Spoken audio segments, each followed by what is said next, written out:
हुकूमत के आगे झुके नहीं, वो काला पानी जैसे क्रूर सजा से डरे नहीं, अपनों की गलत प्रथाओं के साथ खड़े हुए नहीं, और समर्थक तो क्या शत्रु भी जिन्हें आज तक भूले नहीं। वो थे महान स्वतंत्रता सेनानी जिनके नाम में ही जनता ने वीर लगा दिया, विनायक दामोदर सावरकर, अर्थात वीर सावरकर, जो विश्व भर के क्रांतिकारियों के महानायक थे।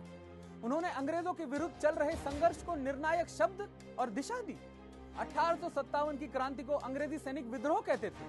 सावरकर जी ने उसे स्वतंत्रता संग्राम कहकर बलिदानियों को सम्मान दिया और युवाओं को पुनः क्रांति के मार्ग पर चलने के लिए प्रेरित भी किया।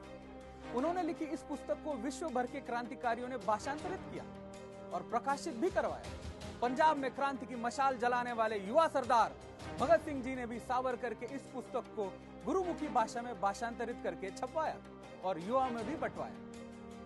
उससे प्रेरणा लेकर कई क्रांतिकारी सशस्त्र संघर्ष पर उतर आए। हिंदुस्तान में विदेशी भूमि से सशस्त्र संघर्ष का प्रारंभ भी उन्होंने किया। लंदन के इंडिया हाउस में बम बनाने और पुस्तकों में बंदूक छिपाकर उसे यहाँ भेजने का अभूतपूर्व काम भी किया। हुतात्मा भगत सिंह जी की तरह ही नेताजी सुभाष चंद्र बोस भी सावरकर से प्रभावित थे। वह सावरकर को मिलने रत्नागिरी गए। सावरकर ने उन्हें सिंगापुर में आजाद हिंद सेना बनाने वाले रास बिहारी बोस जी से जोड़ दिया। उन दिनों प्रत्येक बड़े क्रांतिकारी ही नहीं, गांधी जी जैसे लोग भी उनसे मिलने स्वयं चलकर उनके घर जाते थे। गांधी जी के घर आने और सम्मान देने से प्रभावित हुए बगैर उन्होंने उनके अहिंसा के रास्ते को तर्कों के साथ नकार दिया। उनके परिवार के सभी पुरुष जेल में थे। 50-50 वर्षों की दो उम्र कैद की सजा पाने वाले वह विश्व के एकमात्र क्रांतिकारी थे।